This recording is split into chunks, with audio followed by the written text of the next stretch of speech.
What's up, guys? Welcome to the Jesus Church podcast. We exist to join God in the renewal of all things by becoming a unified, spirit-filled family that follows the way of Jesus. You're listening to a teaching from our Sunday gatherings. Our prayer is that this message increases your hope and deepens your faith as you journey on the path of life with Jesus. Everybody, good morning. Welcome, a Jesus Church family. If you are visiting, if you are a mom in the room, happy Mother's Day. We are so happy to be celebrating with you this morning. We have been in a Torah series since last September, and this morning we are finally getting into the book of Numbers. So if you have a Bible, open it up to Numbers 2. If you need a Bible, there are people passing them out around the room, and if you don't have a Bible, we would love this to be yours. Take it with you. It's our gift to you. So Numbers chapter 2, verses 1 and 2. The Lord said to Moses and Aaron, "The Israelites are to camp around the tent of meeting some distance from it, each of them under their standard and holding the banners of their family." And then the next 32 verses lists out where each family camp should be, the number of men in those family, and lots of other things. Super fascinating, but we're not going to read all of those verses this morning. So skip down to 34 with me. So the Israelites did everything the Lord commanded Moses. That is the way they encamped under their standards, and that is the way they set out, each of them with their clan and family. And then if you would flip over to 1 Corinthians chapter 3, verse 16. It's all the way over into the New Testament. And it says, "Don't you know that you yourselves are God's temple and that God's Spirit dwells in your midst?"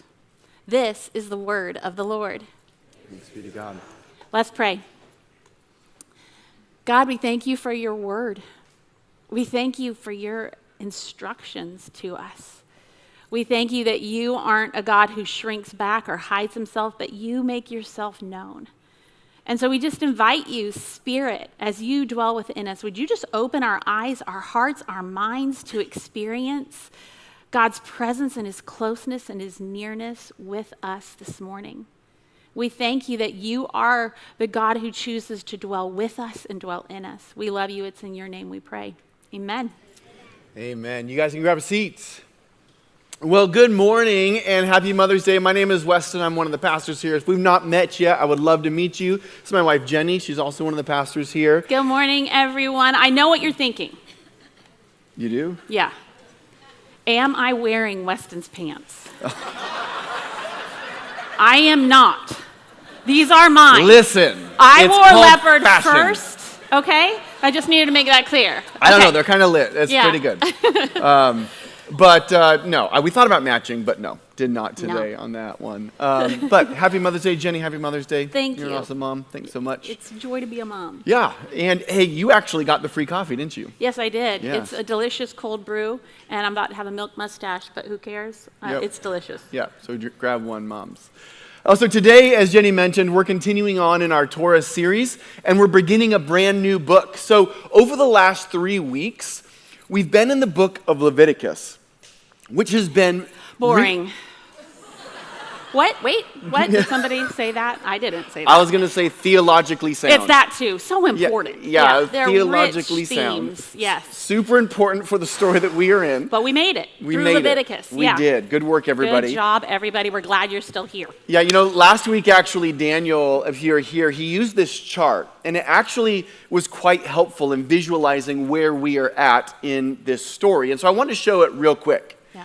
So we started this series in the book of Genesis, talking about the reality of the two trees in the garden, and a choice that humans had to make. Do they allow God to teach them wisdom, or do they choose to define it for themselves? Yeah. And we see this decision played out multiple times. Sorry, if you can stay on that real quick. Sorry, go back one. We see this decision played out multiple times through the book of Genesis, into Exodus, into Leviticus, where they arrive at Mount Sinai. And actually that choice from the garden actually becomes more distilled. Do they choose the path back to Eden? We've talked about this a whole bunch, right? Or the path to Babel? It's a choice that humanity is still making today.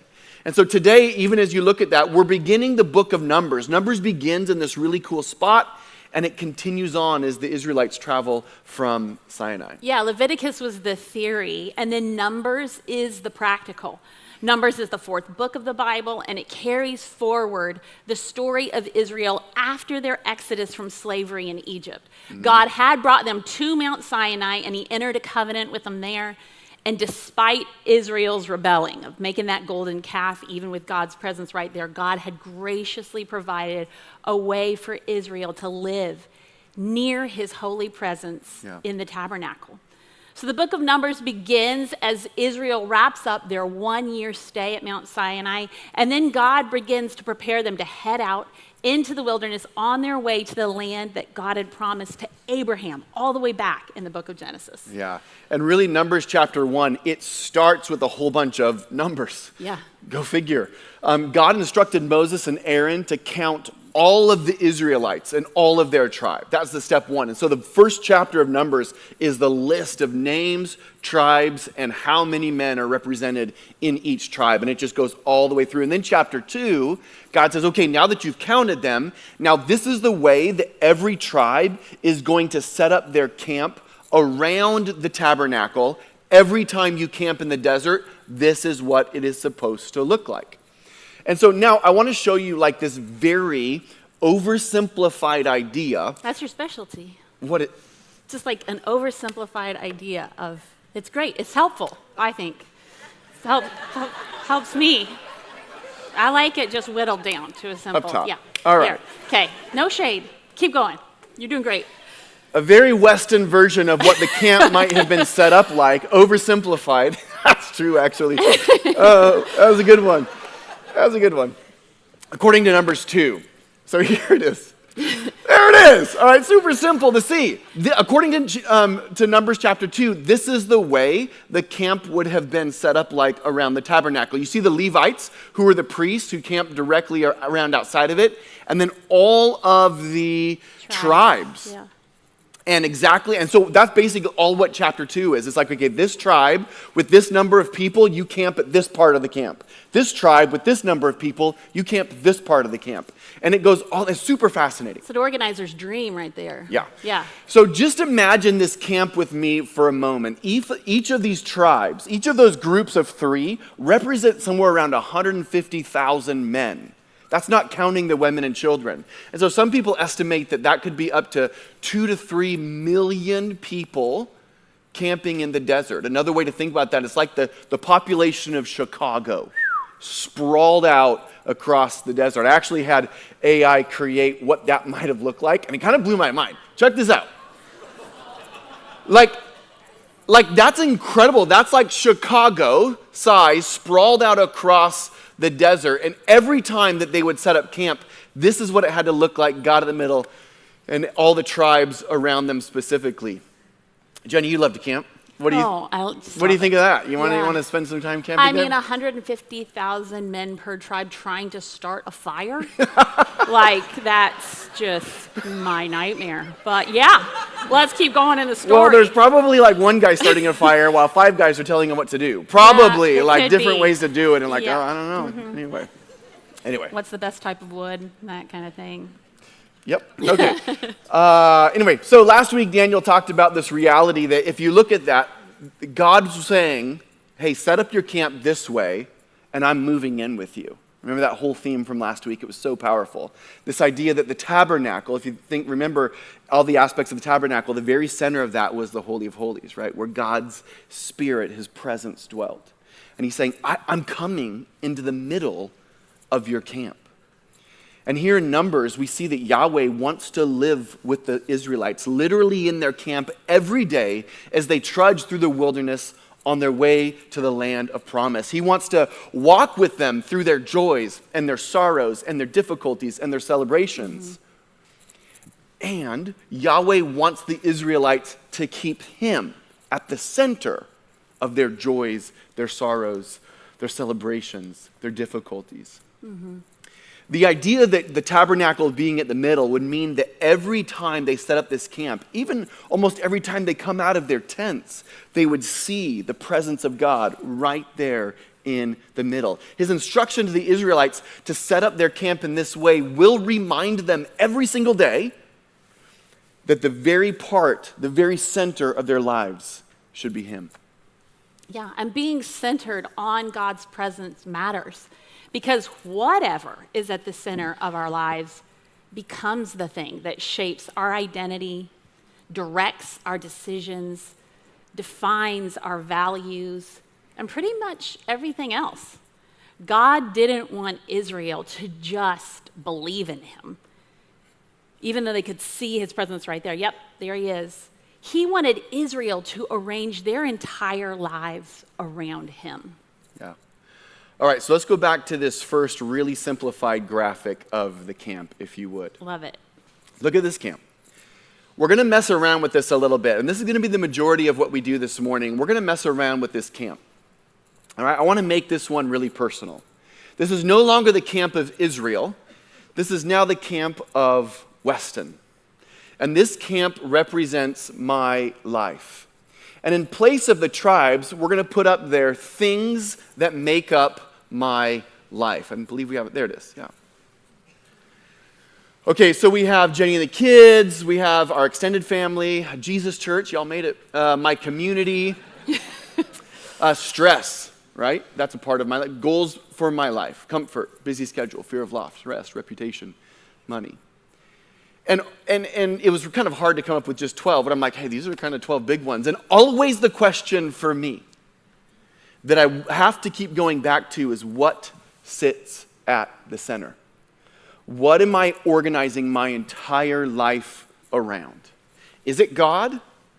I would like to think yes. But is it sometimes myself? Is it sometimes this idea of success? Mm-hmm. Is it sometimes comfort? Is it sometimes my family? What sits at the center? Because what sits at the center of your camp will shape every other part of your life. Yeah, but there are other ways, right, that we want to talk about today. Oh, for sure. Where we can arrange our camps. There's other ways to arrange your camp. There's probably endless ways to arrange your camp, but we picked a couple that we wanted to just talk about with y'all. Yeah, it's going to be fun. We're going to give some examples.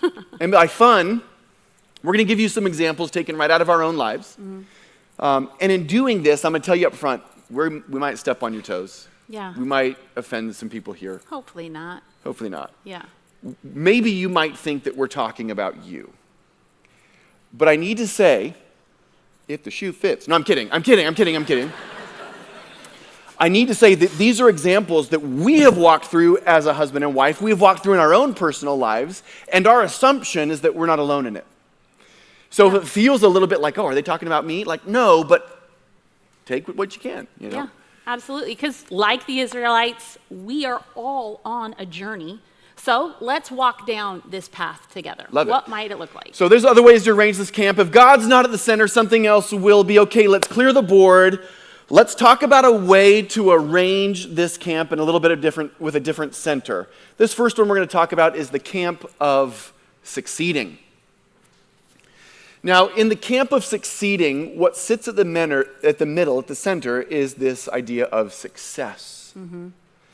And you can define success however you want to, but it will likely probably involve your career, productivity, recognition, however you want to define success. And you'll notice around, the 12 things around this are actually what we would call the 12 tribes of success. There's performance, busyness, comparison. Underneath each of those words are kind of just a bit of a defining phrase. Yeah. I want to give you a minute to look through that. Again, this is not exhaustive. These are just 12 things that, as we were thinking about it. I don't know about you, but for me, a couple things jump right out. Like what?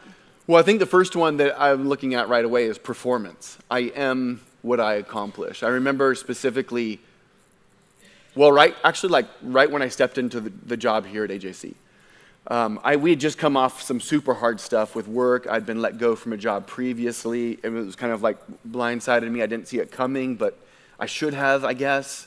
Walked through a couple other jobs of just trying to figure out what this was all about, and then I landed here, and I just remember being terrified, is the best way to put it, because I wanted to make sure that I was producing the right things, that I was doing that I was worth the money I was being paid, that I had this constant pressure on myself to prove myself, and all of my worth was tied to my results.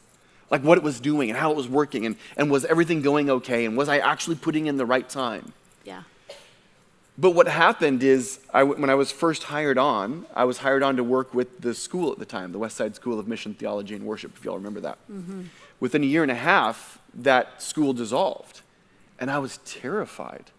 Like, oh no, like I've lost my job. And I remember sitting with some of the leadership at the time, and I just kind of confessed, like, guys, like, is this it? Am I done? And they looked at me shocked. And I'll never forget what they said. They're like, oh, well, no. The school is what you were doing, but you're here because we want you here. We're here because you have value just being in the space. And I remember walking out of that and calling Jenny and just weeping. And I realized that the center of my life had been this idea of succeeding, of producing, and my worth and my value was tied into that space. Yeah. So that's one for me. Yeah, comparison is one that jumps out for me.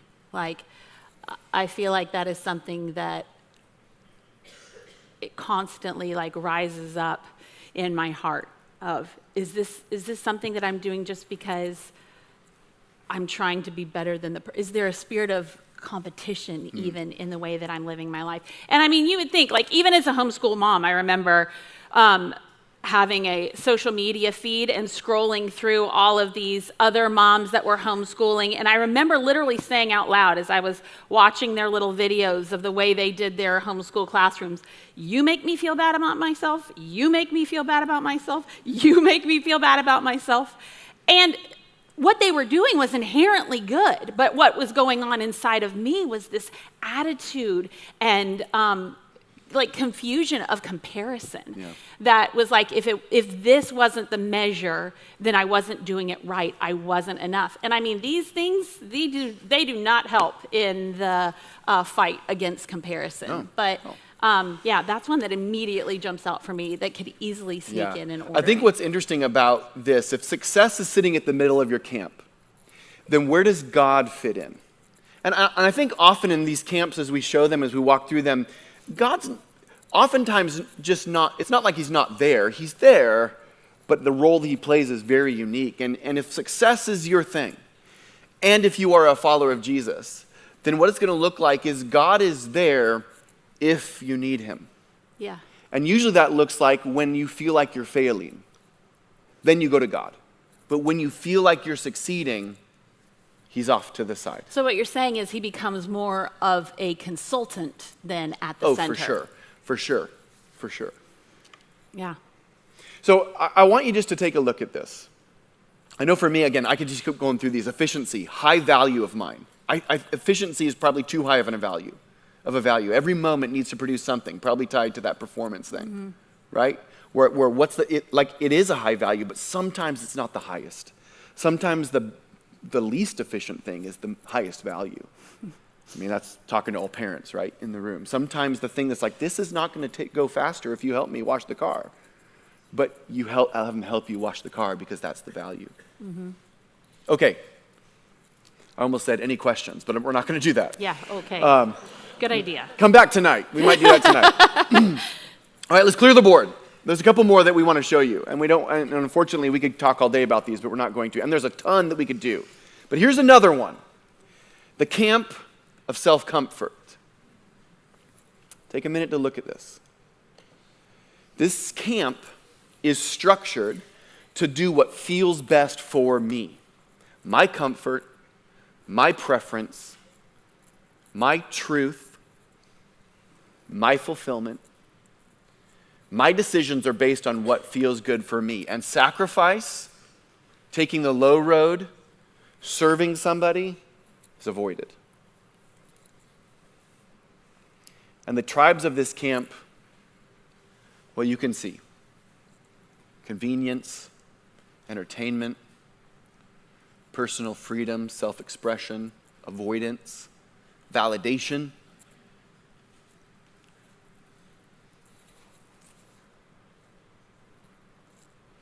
I think for me, there's so many on this that jump out. I think it's really easy for my own comfort to start to take center stage. And I begin to realize that when I start thinking about this idea of consumption, if I just had a little bit more. And money, sure, money will make me happy, sure, but it's also anything. Like, oh, that was fun. Let's do it again. Like, or let's. I remember one time we got back, I think it was for our sabbatical.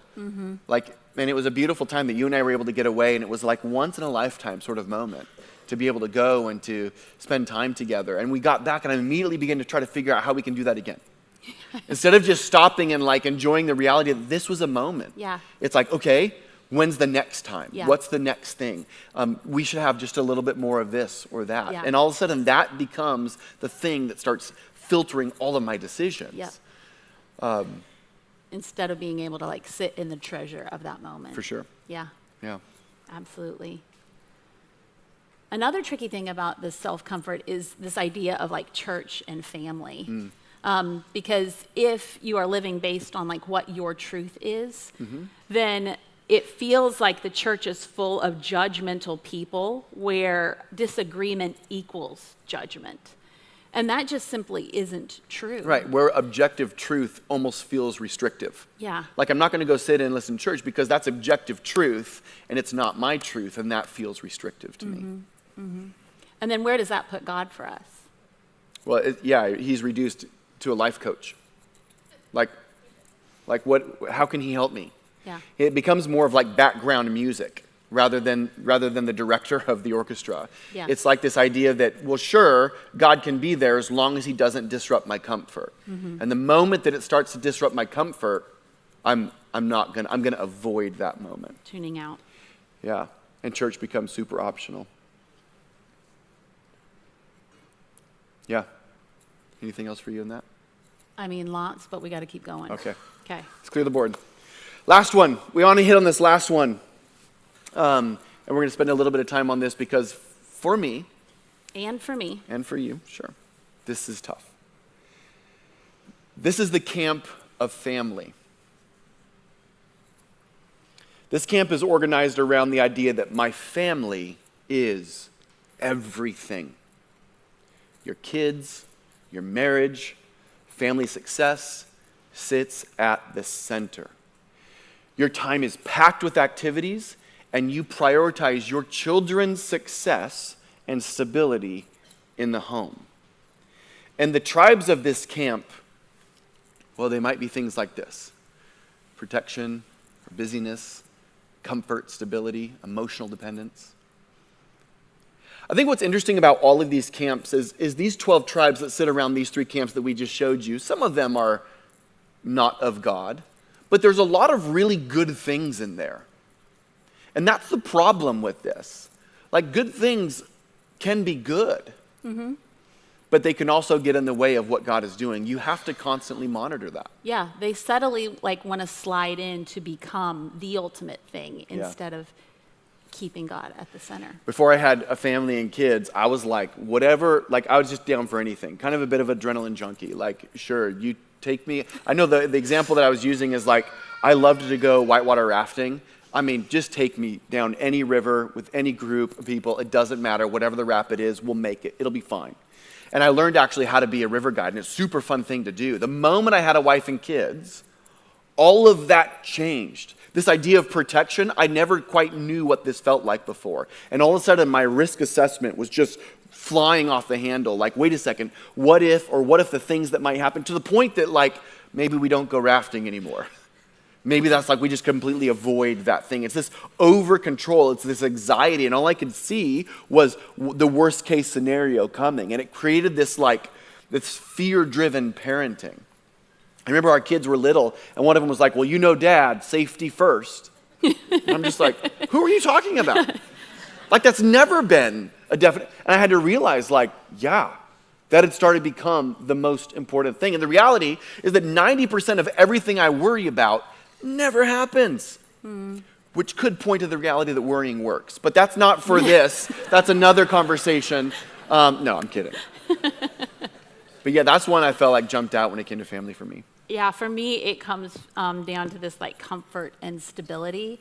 I remember in 2012, we made the decision to pack up our little family of 5 at the time, so 3 kids, and head to North Carolina, back to where I was born and raised.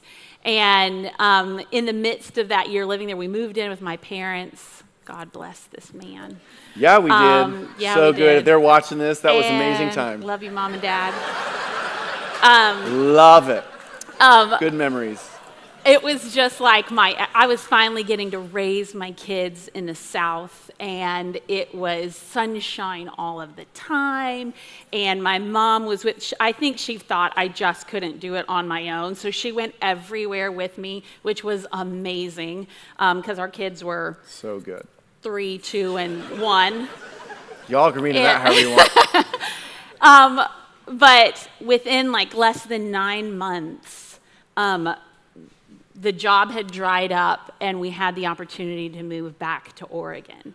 And all of a sudden, my comfort and my stability was completely threatened. And I was just like, nope, I'm not doing this. And what's more, I think I'm going to resent my husband for the rest of our marriage if we have to go back to Oregon. This is not what we planned, God. This is not what you promised me. And then I had to sit with that. And I just felt like God say to me, like, did I promise you that? Is that what I said? And so I just had to take some time with the Lord to realize, like, no. Like, that was my 5-year plan, at least, to come back and be to be in North Carolina. But God was inviting us into something more, to, like, pick up and follow him when he called and spoke and directed. And so, I mean, comfort and stability, there are those moments that just flag up like, oh, where are your priorities falling? Yeah, I mean, because a comfort and stable tribe is one that prioritizes peace over purpose. Yeah. I think one of the things for me that jumps out here is this idea of busyness, and I know this isn't just me. Oh, yeah. Everything revolves around the family schedule. Sports, activities, school.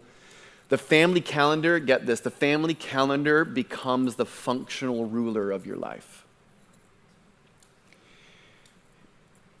And church and God work if they work in the family calendar.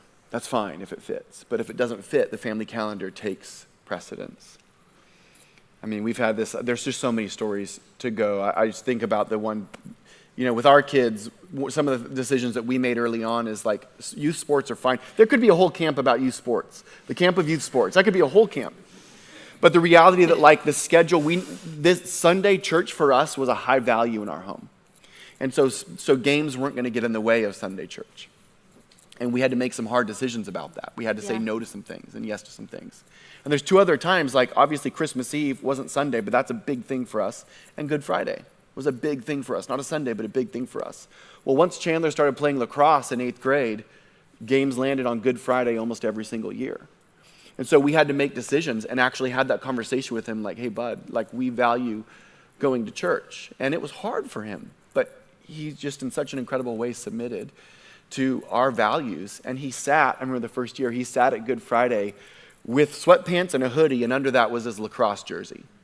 Because the moment we were done, we were going to the game. And he would get there about halftime every year.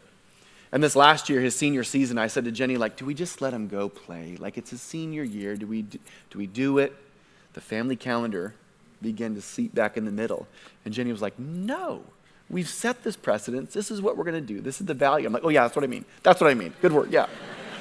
But it's just so easy for it to creep in, right? And I'm not saying that y'all have to do that. That's just the decisions that Jenny and I made for our family. Well, yeah, because it's not just about going to church. It's about being formed by a people together. Yeah.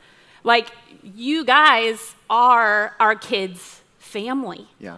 You are the people that are following after Jesus, that are coming and participating in the renewal of all things. Yeah. And so when we say go to church, we mean coming and being a part of a people that worship God together, that share their lives and their stories and how they were formed and what God is doing. And no matter where you are in your journey toward Jesus, your story matters. Yeah. Your story matters to me. Your story matters to everyone in the room. Yeah. And so that kind of like collective, having God be at the center as we live out our lives that way, that is where we can't allow family to override that space. I think a thing that we were talking about was this idea that a good thing can become a destructive thing when it becomes the ultimate thing. And it's like the right thing done in the wrong way becomes the wrong thing. I think you can think about, like, what does that actually look like in my family? Jenny, we are getting tight on time. Yeah, we are. So I want to Traveling jump in the down to plane. this idea that God sits at the center. And I don't know about you, but these examples today that we're looking at, for me, they're extremely thought-provoking. And maybe you identify really strongly with one of them, or like me, are a hybrid of all of them plus some. Yeah. Maybe you've recognized a few areas that you're like, as you sat here and thought, you're like, that's maybe a little bit out of alignment in my life. And maybe there's just one thing that jumped out to you and you're like, you know what, God's in my camp, but maybe he's not at the center. And that's good. But here's the deal. God didn't stay in the Israelite camp. Things have changed quite a bit since then. We don't have time to get into the story, but I think most of you know it. Look at what 1 Corinthians says. It says, don't you know that you yourselves are God's temple, and that God's Spirit dwells in your midst? If you said yes to Jesus, then the Spirit of God is now, according to 1 Corinthians, dwelling in your midst. And well, what's that mean? Well, for the nation of Israel, they could walk out of their camps and see where the presence of God is at. For you and I, we don't have to see where the presence of God is at because it's not over there. It's here. And the hope in this space is that regardless of how disoriented or out of alignment your camp has gotten, the reality is that the presence of God is here. And that the path back to realignment is quick. It actually doesn't take as much as we might think to realign these things. Because God's presence is no longer confined to a space, but to a people. Yeah. And that's the hope that we have as we follow Jesus. Tonight at the table gathering, we're going to talk a little bit more specifically about all of this, spend some more times on some of these things. We'd love for you to come back. But the Israelites had to set up and tear down their camp every day, reminding them that God was at the center. But that wasn't enough. Because as you continue through this Torah, you see over and over again that they continued to do things not with God at the center. And so God gave us his presence in the form of Jesus. The hope here is that no matter how far off your camp is, no matter how out of alignment things are, the Spirit of God is not somewhere over there. It's here amongst us, in each of us. Yeah. It's a beautiful thing. And we want you to sit with that. We want you to give that some space to do some rearranging like we've done this weekend as we've tackled this scripture. Like, where are things off? Where have things come out of alignment? You know, David, when he was reflecting on God's presence in Psalm 139, puts it like this: where can I go from your spirit? Yeah. Where can I flee from your presence? If I go up to the heavens, you are there. If I make my bed in the depths, you are there. If I say, surely the darkness will hide me and light become night around me, even the darkness will not be dark to you. For night will shine like the day, for darkness is as light to you. Like, there's nowhere you can go that he doesn't see you, that his Spirit isn't at work within you. And maybe today these have brought some things up where you feel like, I just want to hide these things away. And the Spirit's invitation is no. Like, step into those things. Let the light shine on those things, because God wants to help us realign. He wants his presence to be made known in our lives. And this is pointing us back to the path to Eden, where God's indwelling presence is not limited to a place. He dwells in us, his people. And this isn't so that we can be a people and that this kind of formation is something just for ourselves. It's for the sake of his heart for every tribe, tongue, and language to come to the knowledge of him, to be drawn to himself. That was the intention of the Israelites going out with God as the center, is that they would just be a beacon of hope, a difference to all of the nations around them. And that is why we have God's Spirit in us now. That when we go out these doors, we are a beacon of light and hope, drawing people back to God, pointing to him and his indwelling presence. And it's an ongoing work. Yep. It's not a one and done kind of moment. It's an ongoing journey where we pack up and we go out when he moves, and then he does it again. He dwells in our midst. Revelation 21, finally, all the way to the end of the scripture, gives us a snapshot of what God's final intention will be like. And it says, look, God's dwelling place is now among the people, and he will dwell with them. They will be his people, and God himself will be with them and will be their God. Keep going, yeah. And then it says, he will wipe every tear from their eyes. There will be no more death or mourning or crying or pain. For the old order, the way things that we have to arrange things now, has passed away. God is in our midst. His Spirit dwells within us. The Israelites had to physically order their camp in the presence of God, and now the invitation from Number reminds us that God's desire is to be in our everyday lives. Yeah. Not just to walk with us through our joys and sorrows. He wants us to walk with him through our joys and sorrows, and that's a huge difference of ordering his place in our lives. He's not just part of the camp, he's the center. So today, we don't have to physically set up a camp with a tabernacle in the middle, but we do get to look at our lives and ask the question, where is God here? Yeah. Where is Yahweh in our midst, in my midst? And does the creator of the universe have the center space in my life? That's good. Would you guys stand with us? Thanks for listening. For more of our teachings and content, visit us at ajesuschurch.org.